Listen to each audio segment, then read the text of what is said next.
Good morning. I feel grounded and my soul is happy in the Lord. Good morning. My name is Sandy Harden, and I bring you greetings from your brothers and sisters at Temple United Methodist Church in San Francisco, or a different county and different district, the Bay District. Well, I'm here today, very happy and privileged to be worshiping with you as the conference coordinator for Lay Servant Ministry. Like you, I'm laity. Like you, I have a full-time job and other commitments outside. And like you, I serve in my local church. And like you, I bet like you too, I love Jesus. And I love Jesus' people. And I love Jesus by serving his people. And what I have found out through the years is when I serve, I get tired. Do you get tired? I see that this church is very active. You all have a great presence in your community. You're champion of children with music, scouting, and vacation Bible school and support for school with backpacks. You are a community builder by having a presence with the National Night Out and bridging the police with perhaps some parts of the community that might be a little bit nervous or have a negative perception of police. And so I commend you for doing that. And your hunger champions as well, and disaster relief providers. Wow, you're doing a lot. Do you know why you're doing this? Do you know? Sometimes I've forgotten. I haven't forgotten in a while, thanks be to the lay servant ministry trainings, the classes. I have been reminded, and I invite you to get that grounding of the why. The why we do what we do, why we are Methodist, and why we're only here on Sunday. But the other 6 days, we worship and serve out there. And so the lay servant ministry classes have helped me to understand our Wesleyan why we do what we do, our grounding in Jesus, and the power of the Holy Spirit that empowers us to work and invite others to work alongside with us. So before the pandemic, we had these classes that used to be by district and not always offered. And this is one of the great things that came out of the pandemic. We now have classes that are conference-wide on the internet. So you can take classes, and they're really cheap. They're only $20.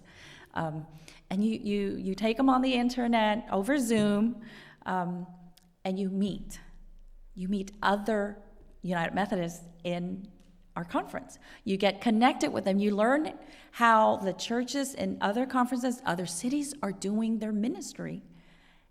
And I have found, not just beyond making new friends, is that hearing how people do ministry differently has expanded my horizons in terms of what's possible. What more can I do to love Jesus in my community? What other partnerships can I form? And so I invite you to explore that further. After service, I'm here. Please come and speak to me and ask about what else you can do. We have classes that are in tracks. You are already lay servants. You're serving. How would you like some more equipping to serve better? To serve more effectively, to feel comfortable and ooze so much Jesus that people will say, hey, can I get in on that? So I invite you to do that. I have some brochures, and I'm happy to answer your questions afterwards.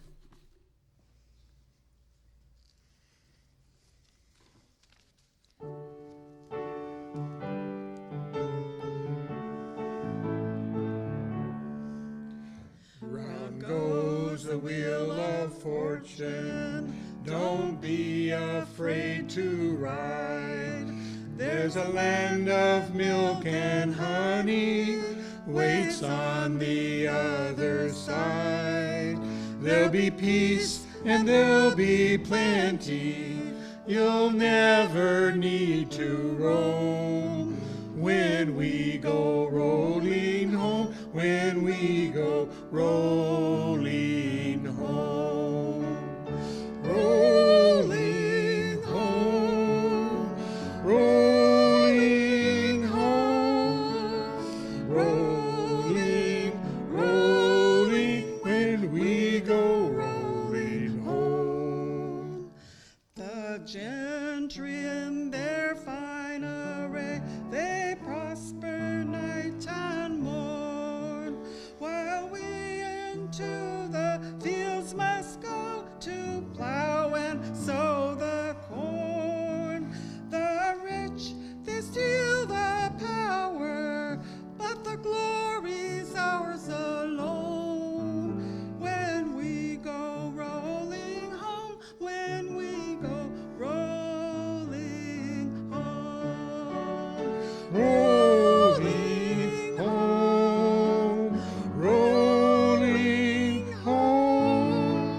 is on the hedgerow, the icy winds do blow, while we poor weary laborers strive through the driving snow. Our dreams fly up to glory of where the lark has flown. When we go rolling home, when we go rolling home, rolling home, rolling home, rolling, rolling, when we go rolling home. The summer of resentment, the winter of despair, the journey to contentment is set with trap and snare. Stand to and stand together, your labor's yours alone. When we go rolling home, when we go rolling home, rolling home, rolling home, rolling, rolling, when we go rolling home.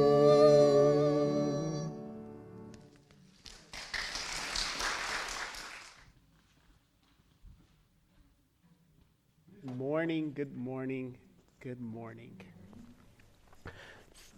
Man, I have been looking forward to this day. I think ever since I talked with Pastor John back in June. So I am very happy to be with you all today, both here in the sanctuary as well as those who will view this online. Welcome. I want you to think about that phrase, I was a stranger and you welcomed me. What does that feel like to be welcomed? To be that you know that you have a home, that you may be a bit vulnerable, and someone has went out of their way to make you feel welcome. I imagine everyone in this room has had that experience at least once, and hopefully you've been that welcoming person for someone else as well.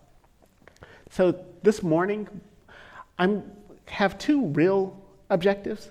One of them is to share a few personal stories about me being a stranger and being welcomed in different ways, but also because that kind of goes into what Pastor John asked me to speak about was what is this thing called a district lay leader? What is it? How does it interact with you? How can I help the ministries of this church through that position?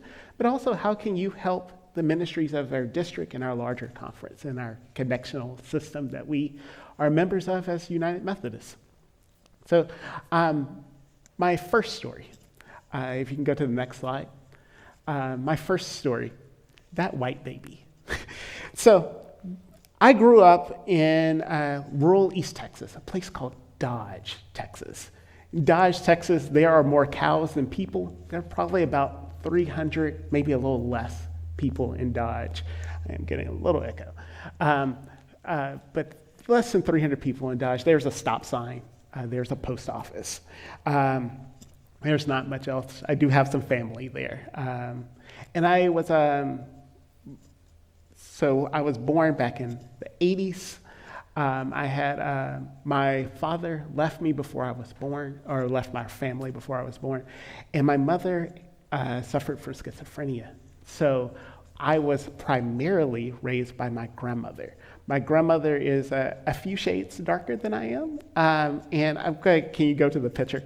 When I was 8, that I'm not 8 in that picture, obviously. When I was 8, I saw this picture and I asked my grandmother, who's that white baby you're holding? Everybody laughed and laughed because they knew what I think you guys might know, that is me. I am a few shades lighter than my grandmother. If you were to ask her, she's no longer alive, but if you were to ask her about this time in my life, she would refers to it as put that boy out in the sun. Um, and there was, I will say, growing up in this family where, and I don't have a picture of my brother, but he's also about the same complexion as my grandmother, I'm a bit different than in my family. And I think that took a while to navigate. I think today I use it as a benefit of navigating communities. But at the time, I struggled a bit, like I'm different. How do I fit in here? And I think it was really my grandmother that was just that first introduction to, regardless of kind of what your backstory is, you are mine, I am yours, we will go through this life together. And the sacrifices this woman made for me and my brother, I can remember weeks where she worked over 100 hours to provide for us that we would have a solid foundation. I can't, if I did not, there's a song, if not you were on our side, where would I be? Something like that. I'm a little off, but that's, for me, the Spirit of God in her, which was so strong. I got to, that's how I was able to be able to move forward in life, is because I had that love and commitment kind of as a root and foundation of who I would become. Now, my grandmother was also very active in our church. I come from a long line of particularly strong Methodist women. My mother was United Methodist, my grandmother, United Methodist, her mother was a United Methodist, and I remember kind of all of them. And we grew up like as a family in the United Methodist Church. Can you go to the next slide? So this goes into that kingdom community. How would this look? And then the slide of that picture, which is, that is not the right picture. There we go. Yes. I don't know why she has me dressed quite like that at church, but hey, I was rocking that white suit. Grew up in the church as a young leader in the church. I was on the nominations committee on the administrative council at like 14, led our youth ministry at church.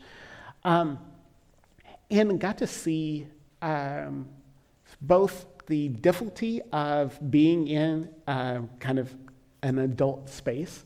People didn't always agree. People weren't always listening to God in their meetings, to put that mildly.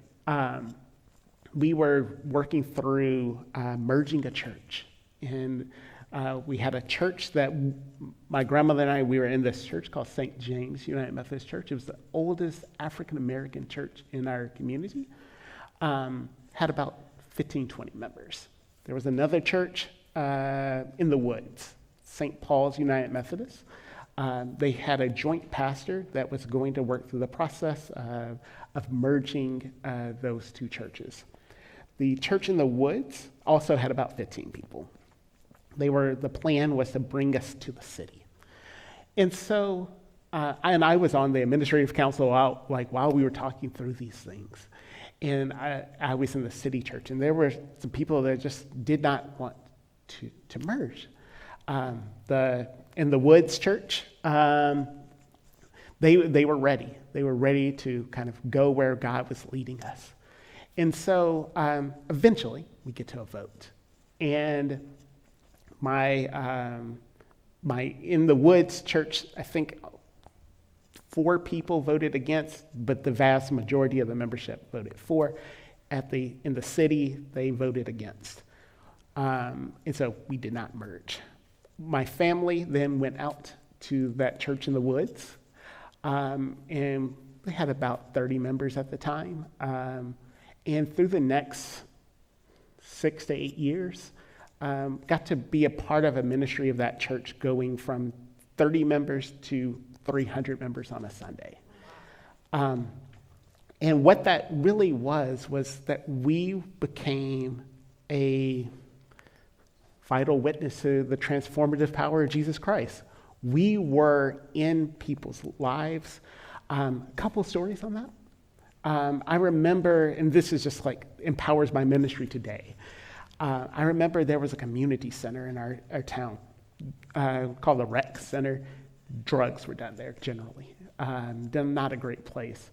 Our church came into the city, because again, they were out in the woods. They came into the city and basically took over the place. We held board game nights in that space.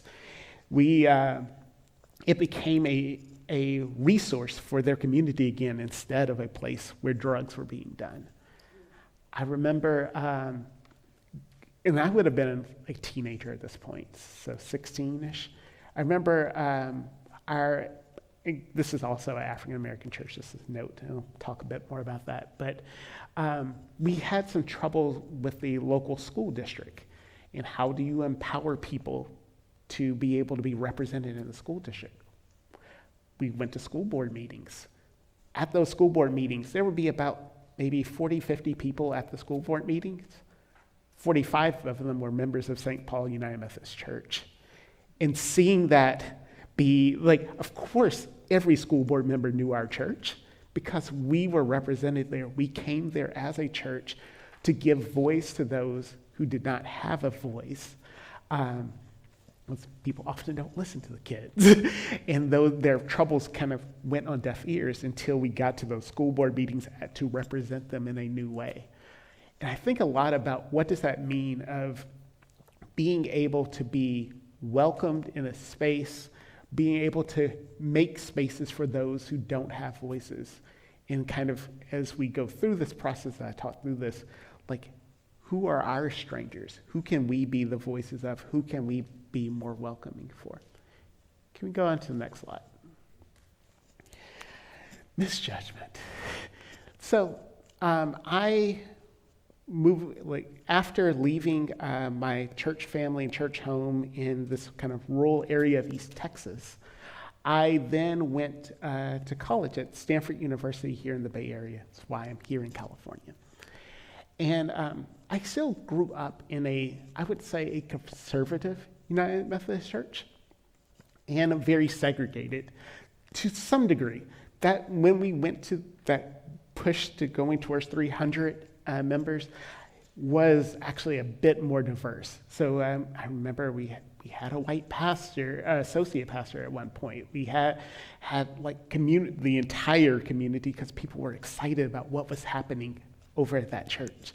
And so anyway, but I still carried a bit of baggage with me. In particularly, I was one Sunday, I was with a friend and we were going to go to a church. This would actually be my first time going to a church in the California-Nevada Annual Conference back in 2004. So a bit ago. And walked into, this was First United Methodist of Palo Alto. That Sunday, I was very concerned that, and can we bring up the image of the church? I was very concerned if I would be welcomed in this space. I had actually never gone to a white church without being first invited to come to that. So we definitely went to white church, but never on just like, I'm just going to go on a Sunday. And so that was my first time there, and I was concerned of being of a mixed race background myself. I didn't say this, but I'm half black, half Mexican, that I wouldn't be welcomed in this space. And I had a lot of apprehension that first time. And I get in, and there are rainbows everywhere. I wish I had a picture of what it actually looked like that Sunday. I decided to put up a slide that had some rainbow in the background. Just so it was a very affirming, reconciling community where LGBTQ people were welcome. The pastor was a gay man that Sunday. I don't know if it was a special Sunday. It may have been how every Sunday was. I don't know. But I was at where I was in my walk at that time. I saw being gay as being a sin. I was not at all, I'd never heard of a reconciling congregation, and had really been kind of ingrained in me that was not, that God wanted to heal them, that they were not fully in relationship with God. And as you might notice, my shirt hopefully can communicate that's not who I am today. But that church is actually that first experience. And I remember they welcomed me as who I was. I was a stranger in their midst. And it actually is I think a critical moment for me as I would start to learn new ways that, hey, I'm not being welcoming, but there are ways I can learn to be more welcoming. Later in my journey, I would actually be a part of my home church, Wesley United Methodist in San Jose, of it becoming a reconciling congregation. But again, goes through a process, and I think when we have strangers in our midst, we don't know their backstory. They didn't know my backstory coming into that church, but I think when we show who we are, when we show the Christ that has been presented to us, this resonates and has lasting effects on people. Can we go to the next slide? We've been waiting for you. Isn't that a welcoming message? So at this point, I had graduated college, and I had recently moved into the San Jose, Japantown area. And there was a church right around the corner from me, and I just wanted to see what this church was like. Church in my neighborhood, maybe they may have issues with like tagging, we might have the same issues. Not necessarily was looking for a church home, kind of always was looking for a church home. Funny enough, I had gone to many churches during this kind of period from coming out here to California, and often didn't feel welcome. It wasn't that they were mean, it was that they didn't seem to care that I was there. That's really what my experience was at many churches throughout. I was in Northern and Southern California. And this Sunday, I kind of had been a bit disheartened by the experience of going to these churches over the years and just not really feeling that spark that I had felt back home with seeing that vibrant ministry come alive at my church. And so I walked into a church back, this would have been about 2008, traditionally Japanese American church. Well, I don't think I was concerned that I wouldn't be welcome there, but as I was kind of a few years earlier. But I was like, I don't know how this is going to fit in my journey. But we're in the same community, let's see what it's about. And I get there, and the feeling, and others that joined around that same time will say these words: "We've been waiting for you." That was my experience of coming to that church. I'm still very much an active member of that church today. I remember, and I like to do demonstrations a bit. My pastor, she was an associate pastor at the time, Reverend Matoy. When she saw me and my ex-fiance, and that's a different story, we're in good terms, but when she saw us that Sunday, she was preaching is like, "Welcome to Wesley." Isn't there a time for this? No. The moment she saw us, she had to make sure that we felt welcome. That energy of she hugged us and just like, aren't you in the middle of something? But for her, that energy of that people who are new here must be welcome in this space. I also remember another thing, two more things from that day. I remember the greeters that day. Greeters' names were Alice and Hi. And I was like, Hi. It was just the most fascinating thing. His name is Hi Fuji, no longer with us. But it's just of course you're a welcomer. Your name is Hi.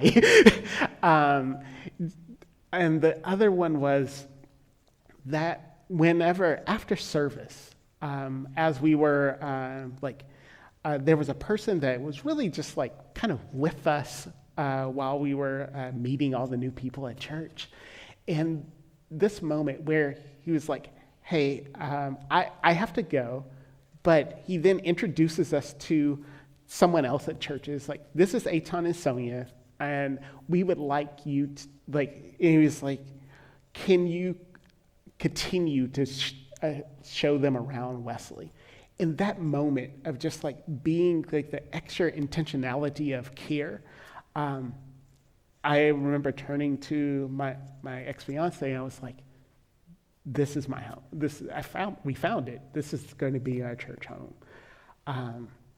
And I think it's those sort of really making intentional steps for being welcome in spaces. There's a picture that I want to talk a little bit about. This is actually not Wesley in the background, but it is a large portion of the Wesley community.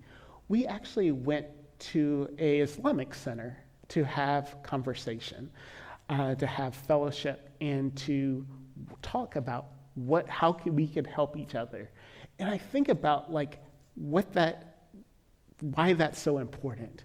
That at the end of the day, my belief is we serve the same God. We have different interpretations, different experiences about how that God has interacted, but we are still children. We still have the same Creator. If you can't agree that we have the same God, we have the same Creator. And so that being able to be, this person is of spiritual worth, I welcome you as my brother and sister. Like, that means so much to me. It meant so much to that community. And I think when I think about the acts that we have, the power that we have, sometimes it is just being present in the space, that taking up that space shows who you are. When you have those opportunities to share who God is. Sometimes it isn't necessarily, it's not the person who's proclaiming in the street corner. Sometimes it's the person that stands next to you while you're at City Hall and having a difficult time. You can stand with them to say, this is what's right, and I stand with this person. I think about those pieces a lot in my journey as well. Can we go on to the next slide? So if you read the bulletin, as well as I actually watched the recording of Pastor John when he got back from annual conference, so I know he did some introduction of me. You'll notice that my birth name is not my current name. My birth name is on the bulletin, Eitan Larry Paul Gutierrez. That is the last name of my birth father that I, at the time, had never met. That's a different story. And then my name today, Eitan Abril. And why is that? Well, as I was in the process, to be getting married, to eventually have a family, I still had my father's last name. And I was like, this is a person I did not know. And I didn't necessarily want to continue to pass along this name that I had really, it's important to me, but not necessarily the name that I wanted to pass on. For me, there was a Filipino family that really was my family.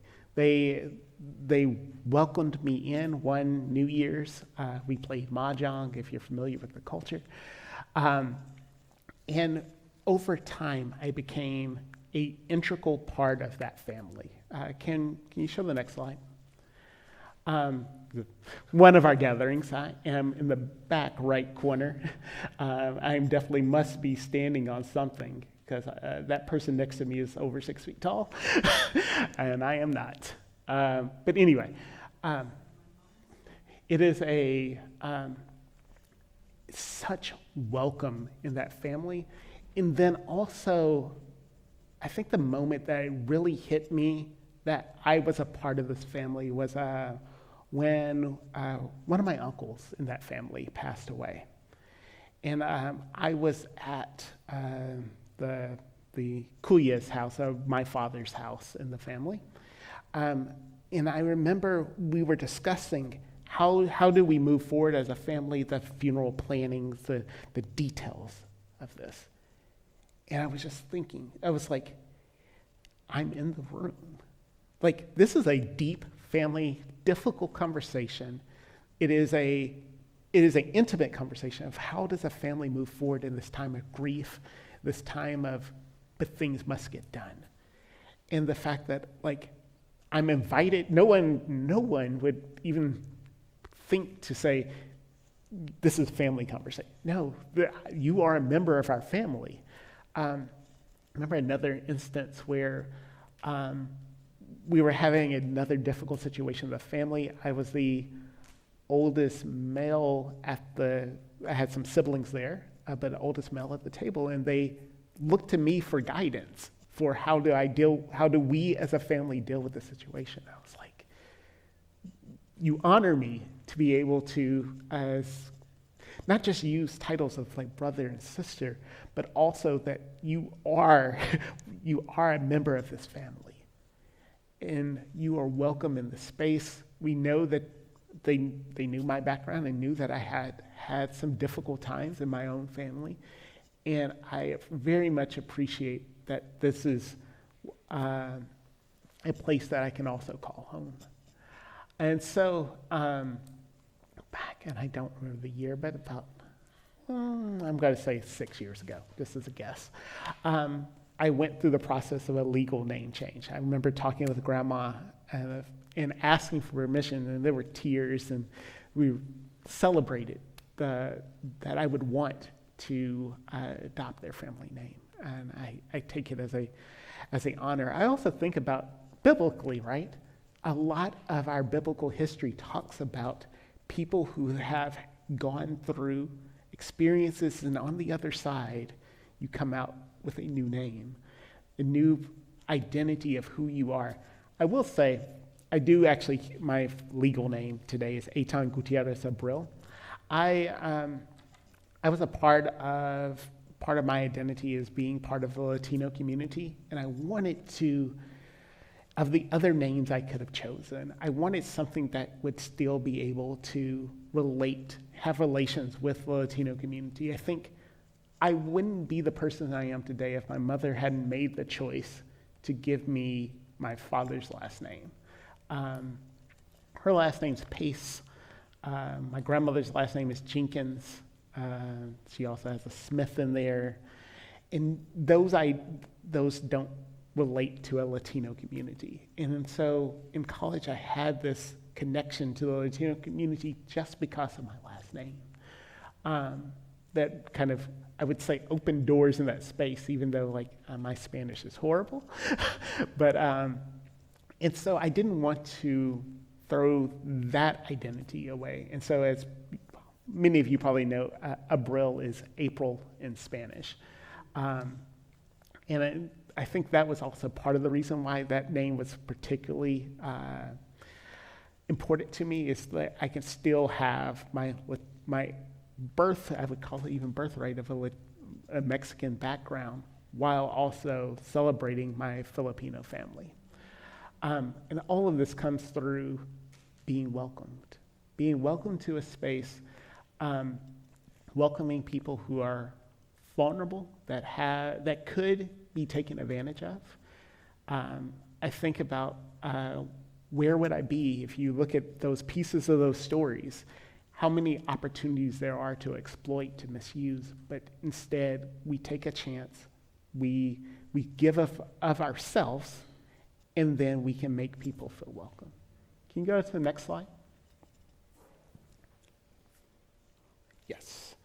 So now, how does that kind of coalesce into a district lay leader? What this kind of, because what each of those pieces of story comes down to is it really shapes who I am. And I want to share with you a bit about what was the definition of a lay leader, and then I'll talk a bit about this.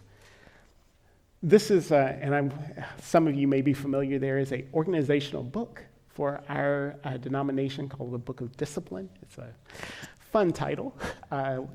Thrilling read. No, there really are some good sections. But anyway, the district lay leader shall provide for the training of local church lay leaders for their ministries in the local church. The district lay leader shall have responsibility for fostering awareness of the role of laity both within congregations and through the ministries in the home, workplace, community, and world in achieving the mission of the church, and supporting and enabling lay participation in the planning and decision-making process of the district and the local churches in cooperation with the district superintendent and pastors.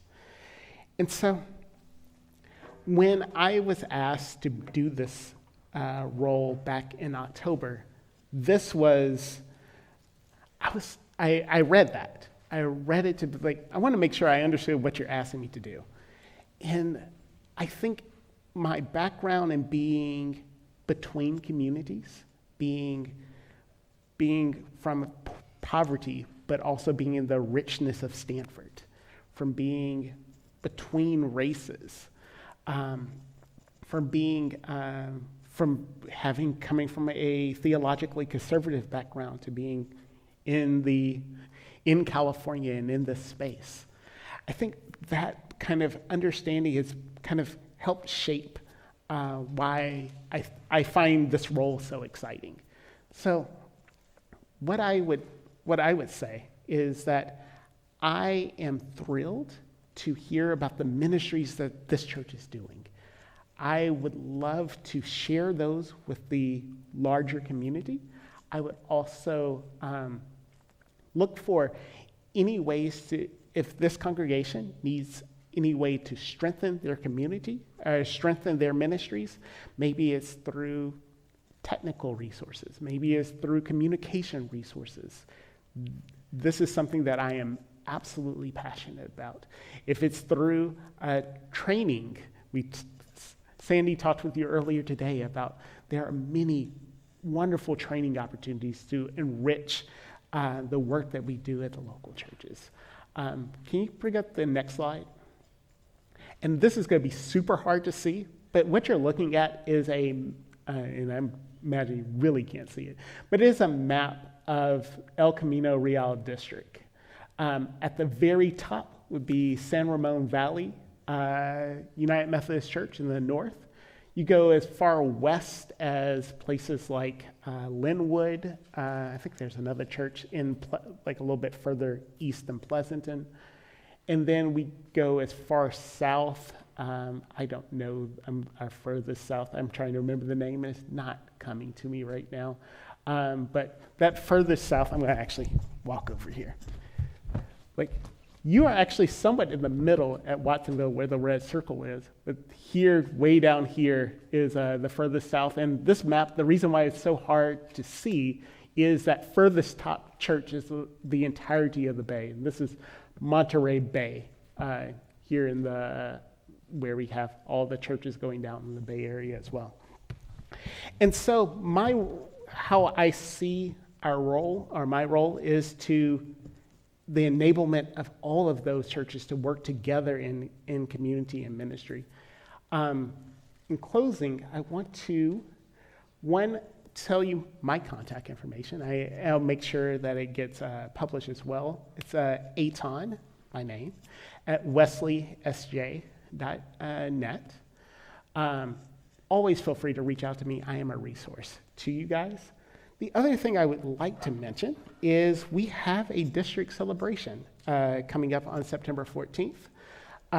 It'll be held actually at my local church in San Jose, so it's Wesley United Methodist in San Jose.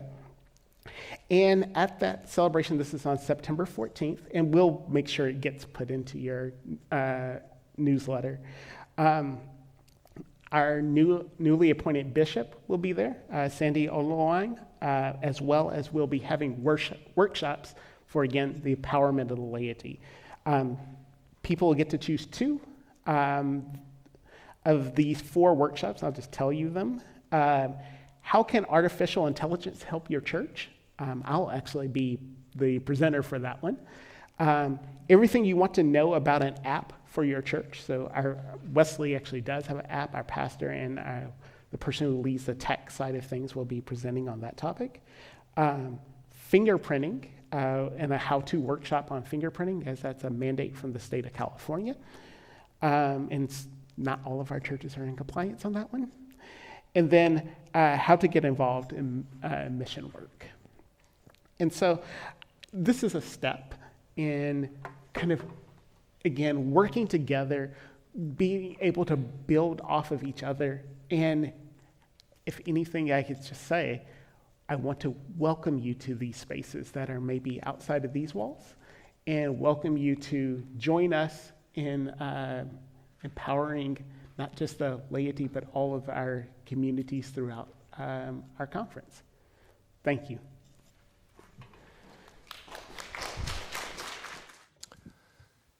Each one of us wants to be seen as precious, and God sees each and every one of us as precious. And we are created in God's divine image, and we are called to see one another as precious. May the grace of our Lord Jesus Christ and the love of our God, the wisdom, the power, and the comfort of the Holy Spirit abide in us and guide us in our journey here and evermore. Amen.